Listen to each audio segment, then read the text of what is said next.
Švedske, gospodin Clemens Cavallin, dr. Clemens Cavallin. Svoje je akademsko obrazovanje započeo na sveučilištu u Gothenburgu, upisavši religijske studije i likovnu umjetnost. Na oba smjera diplomirao je 1995. godine, a iste godine upisuje studij sanskrta, kao i doktorski studij na povijesti religija na sveučilištu Gothenburg, gdje je proučavao azijske religije. 2002. doktorirao je na temi učinkovitost žrtvovanja, gdje je istražio pojam žrtvovanja na tekstu o brahmanima iz staroindijskih tekstova Vede.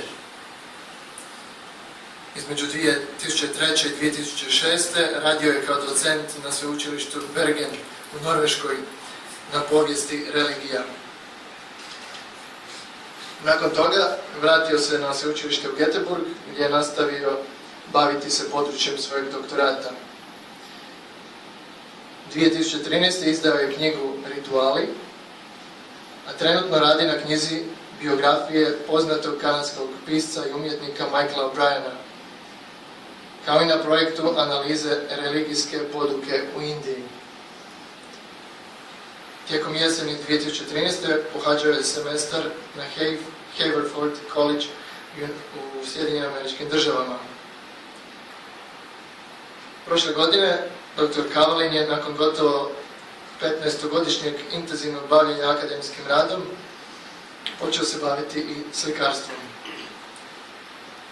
Danas živi na zapadu Švedske sa suprugom i 6 djece. Dr. Cavallin, izvolite.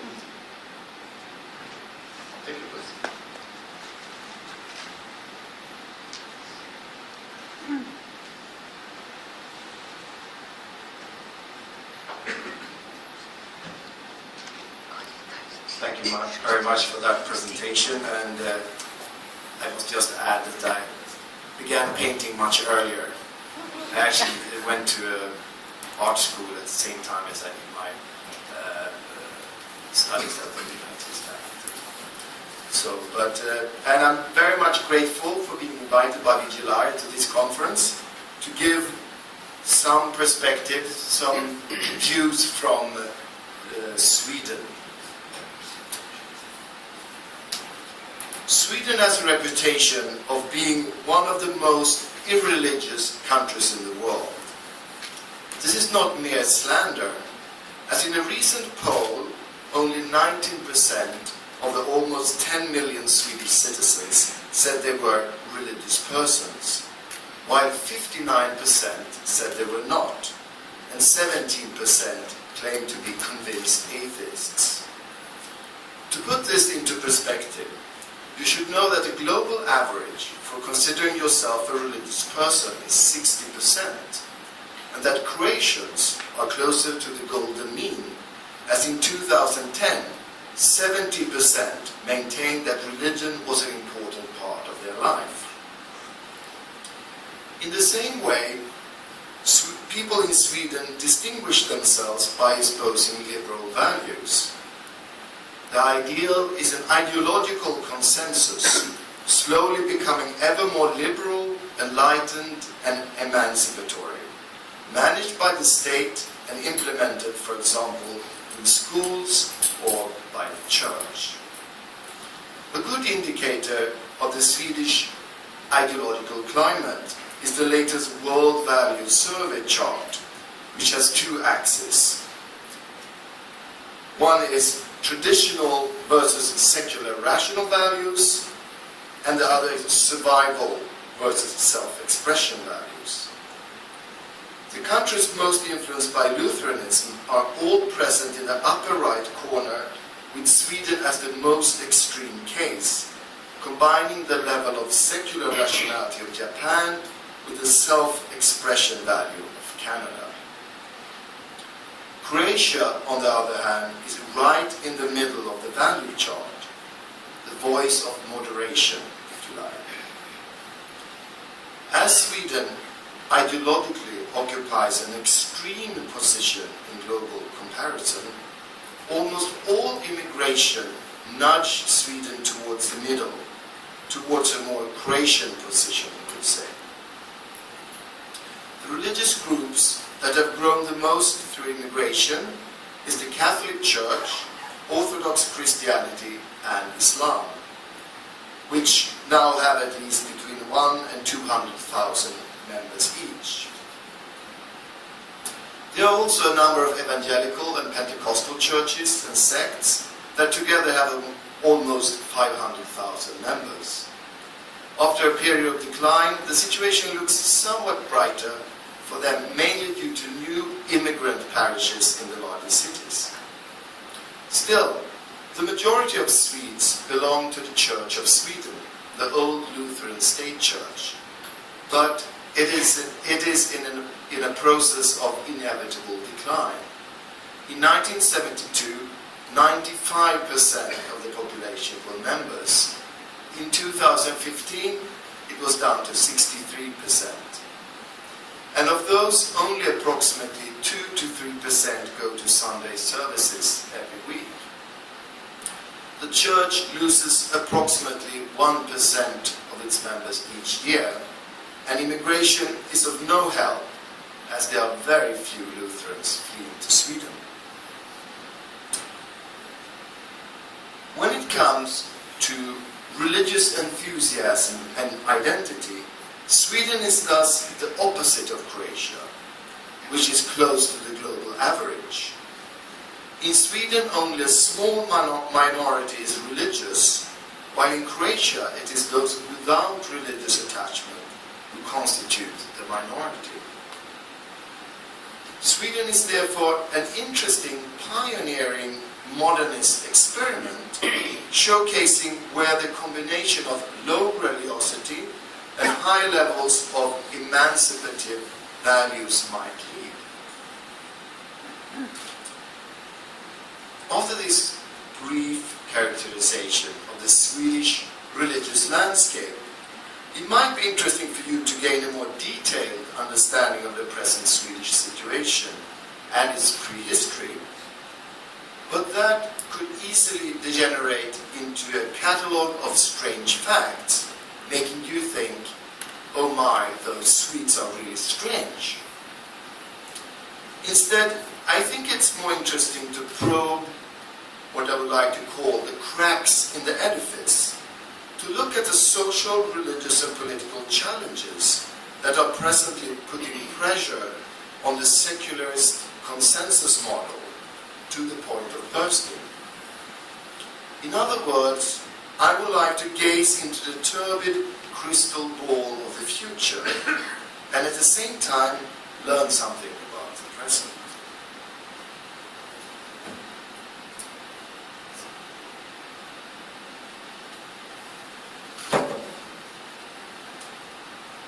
It is common to feel that one stands at an important crossroad of history, of a turning of the volatile balance of fortune.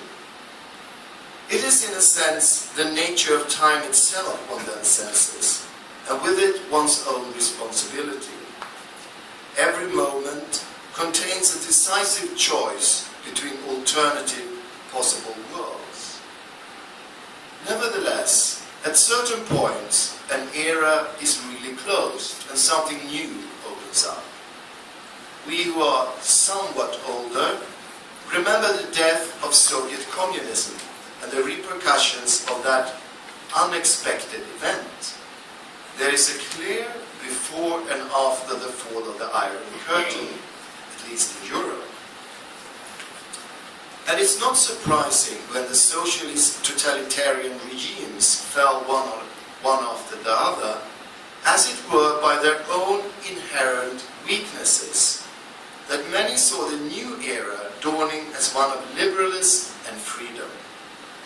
Francis Fukuyama, an American political scientist, incarnated this spirit in his 1992 book, The End of History and the Last Man, in which he wondered if not boredom would be the greatest challenge now when all ideological battles had been decided. Samuel Huntington, a fellow student of Fukuyama and Harvard professor of political science, disagreed in his fiercely opposed, but I think prescient book, The Clash of Civilizations and the Remaking of World Order. In it, he argues that the fault lines of international conflicts would henceforth mainly be determined by cultural and religious differences, with civilizations functioning like tectonic plates. With other words, there would be no time for boredom, at least if you lived above one of those fault lines. My hypothesis is that we are living through a similar ideological, political, and religious shift, as when Soviet communism lost its power and collapsed. Let us preliminary at least call it the self-destruction of liberalism.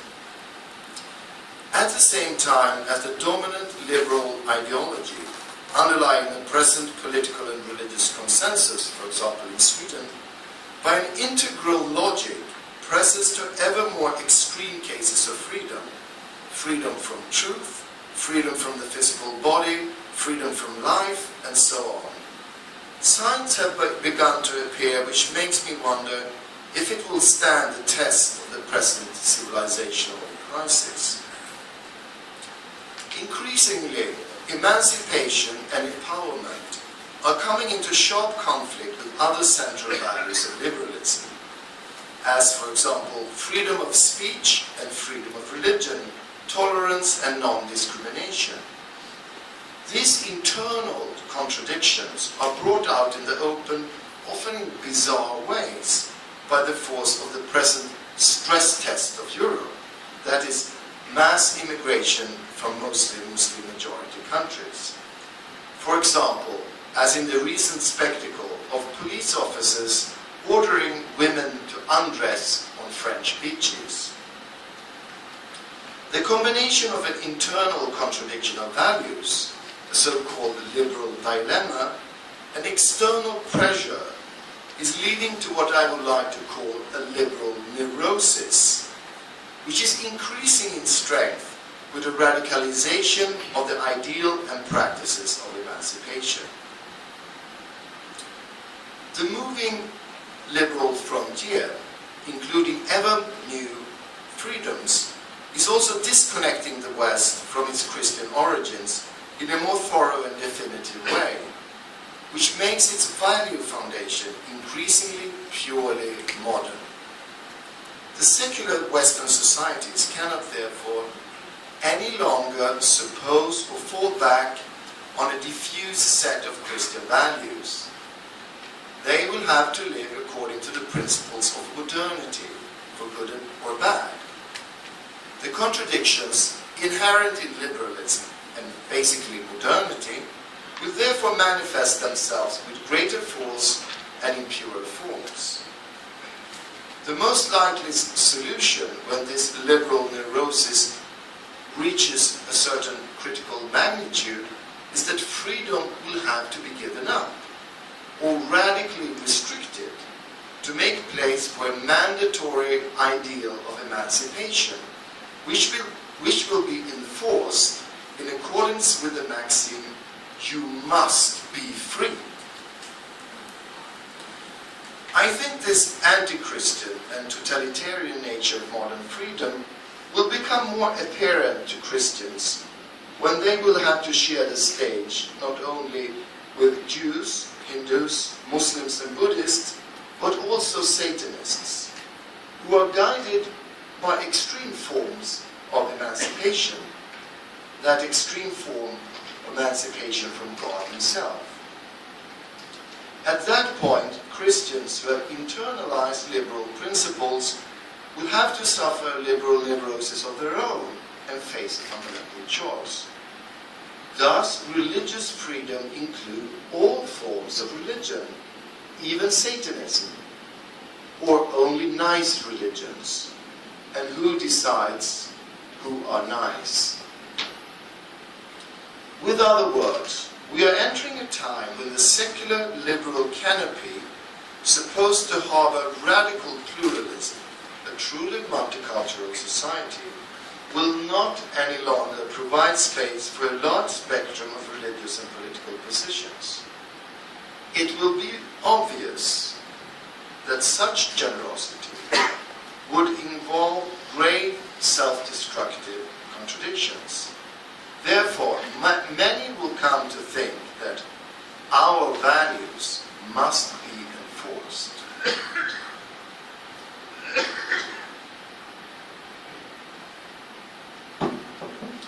Now, let us return to the Swedish situation after having indulged in some speculation on the lofty issues of world history and see how these principles are acting in my home country. The post-Cold War development of Sweden very much followed a liberal, optimistic pattern. The old parties already established in parliament all assembled in the ideological middle. When governments changed, not much in the manner of politics changed. There was merely a different emphasis in the relation between the free market and state control. The old Conservative Party, with a very Swedish name, the Moderates, even renamed itself as the New Moderates in 2005 and left all remaining residues of value conservatism behind and even aspired to be the new working class party. There was thus a large vacuum to the right in Swedish politics, while to the left, the old Communist Party, now called the Left, previously the Left Party, the Communists, was still present in Parliament as a support party to the Social Democrats, together with the Green Party. However, the increasingly visible and noisy elephant in the Swedish IKEA living room was, of course, the question of mass immigration.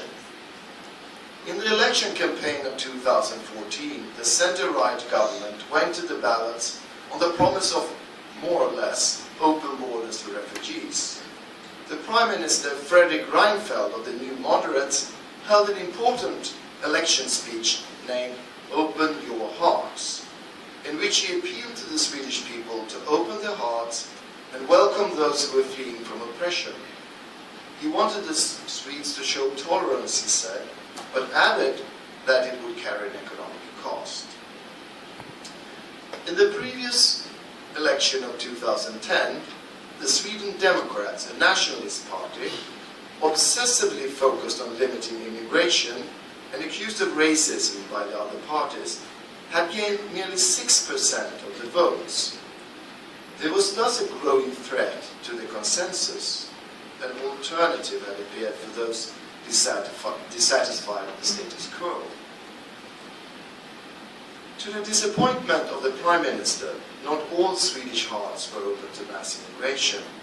The result of the election was that the four parties of the centre-right coalition could not govern on their own, but only with the support of the Sweden Democrats, who increased their share of the votes to 13%. Instead of changing party policy and risk being called a racist or a collaborator of fascists, Reinfeldt decided to resign and let the Socialist coalition form government. The left-wing parties had the same politics of open hearts, so again, change of government did not mean change of policy. However, the next year, 2015, the social systems were overwhelmed by the extreme number of persons, 163,000 persons arriving in Sweden applying for asylum. To prevent a collapse, the government was forced to more or less close the borders, to introduce once again passport controls, make it more difficult, for example, to get a permanent residence permit. And this is a process that's been ongoing since then. They're introducing new restrictions all the time.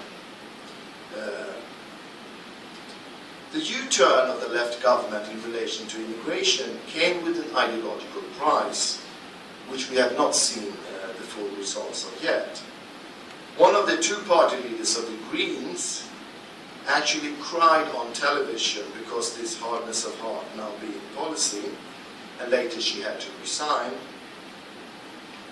The Green Party faced another interconnected crisis, as it also became apparent that in its eagerness to counteract Islamophobia, it had let into the party persons who perhaps did not share its feminist and pacifist values. That crisis exploded after one of the Green ministers of the government, Clemens Cavallin, had to resign as he had been seen dining with members of the Sunni Muslim Turkish terrorist organization, the Grey Wolves, and as he some years earlier had been caught on video comparing the treatment of Palestinians with that of the Jews in Germany in the 1930s. Only 2 days later, one of the candidates to the party committee for the Green Party, Yasir Khan, leader for the organization Swedish Muslims for Peace and Justice, said he did not want to shake hands with women and was therefore forced to withdraw his candidature. Interestingly, he argued that how to greet a person was a personal choice and added, quote, "In a liberal society, one should be allowed to choose such things," end of quote. Thus, either Sweden was not a liberal society, or Khan's idea of a liberal society was faulty. The incident is only one among many in Sweden in recent times, signaling that the individual freedom promised by liberalism has reached a dead end. Somehow, substantial values has to be introduced, mostly called our values, loosely defined, as mandatory if one is to avoid the opposite of emancipation. Freedom has then come into conflict with the principle of non-discrimination. There are handshakers and non-handshakers. Only the former can enjoy a political career.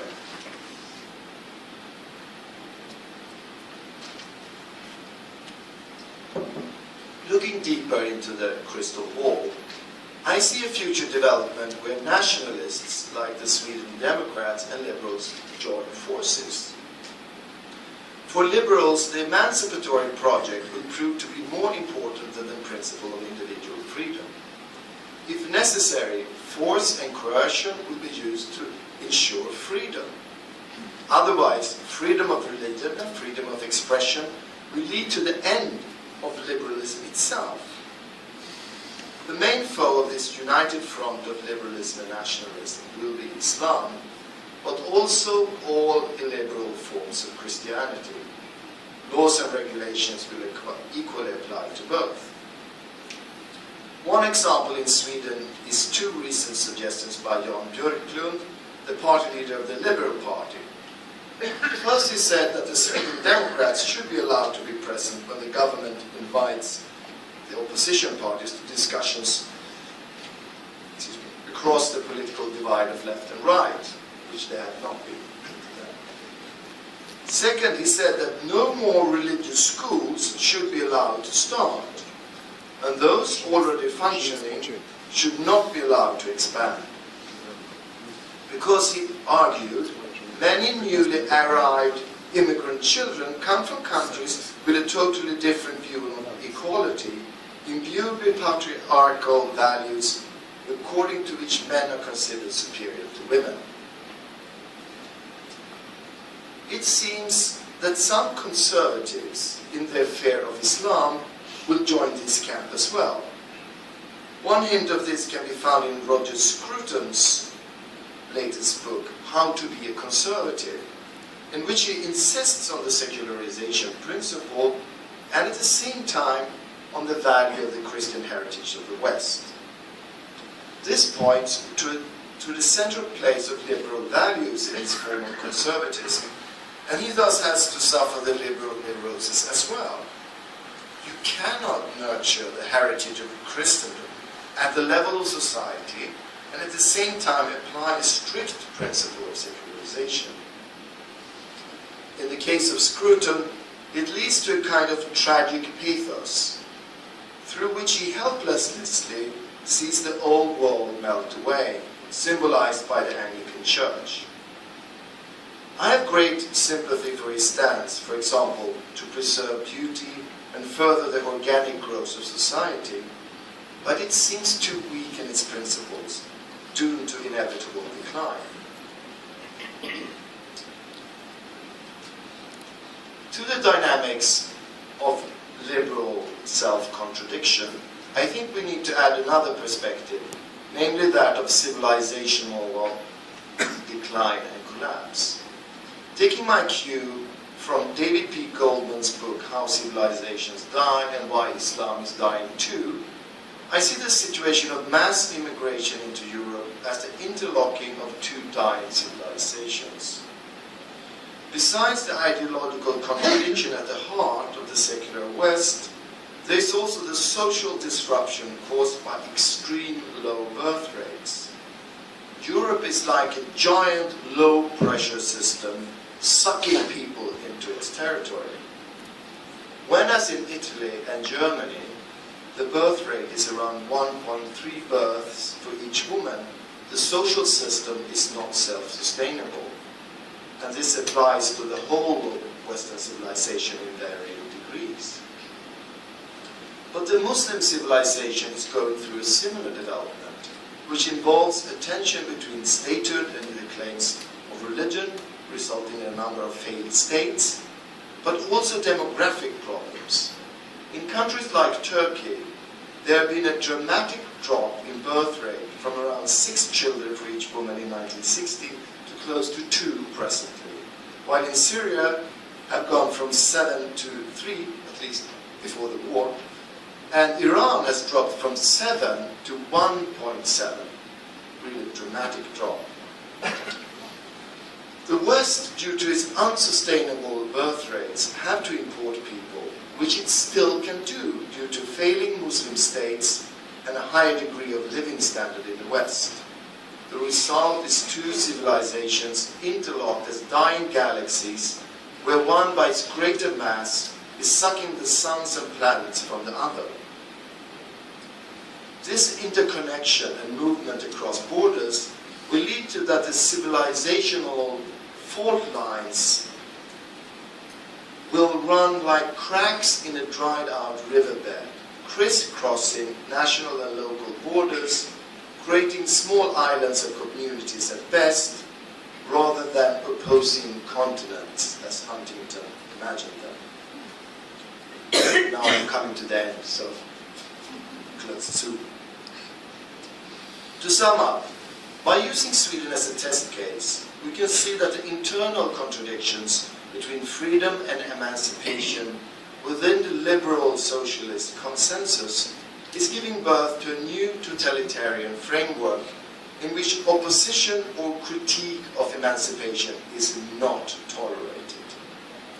The new normal in the face of increasing ideological diversity brought about by mass immigration is a harder insistence on our values and our way of life and their implementation, according to the principle, do not be so tolerant that you tolerate the intolerant, as it says in my youngest son's school calendar. At the moment, there is still some hesitation, and we can see absurd and wavering reactions, as in these policemen forcing women to undress. For example, at a recent international book fair in Sweden on the theme of freedom of speech, the organizers first included a right-wing publisher, then offered massive critique, threw them out, but then allowed them back again. Several persons insisted on that the views of the publisher in question were not to be represented at an event focused on freedom of expression. The contradiction could not have been any clearer. Freedom only applies to acceptable views. But who decides where the limit of acceptability is to be drawn? This means that there will eventually be no neutral space for traditional religions in which to cultivate their alternative worldviews. In fact, that neutrality, and with it the limit between private and public, was an illusion, a mere temporary overlap between the core values of modernity and that of the Christian religion.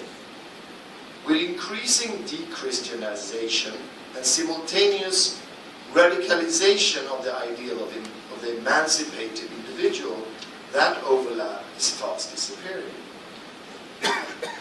Consequently, traditional religions face a fundamental choice. Either one embraces the evolving modernist ideal of emancipation, becomes one of the forces for freedom, or one chooses to put forward another ideal of human fulfillment for the whole of society.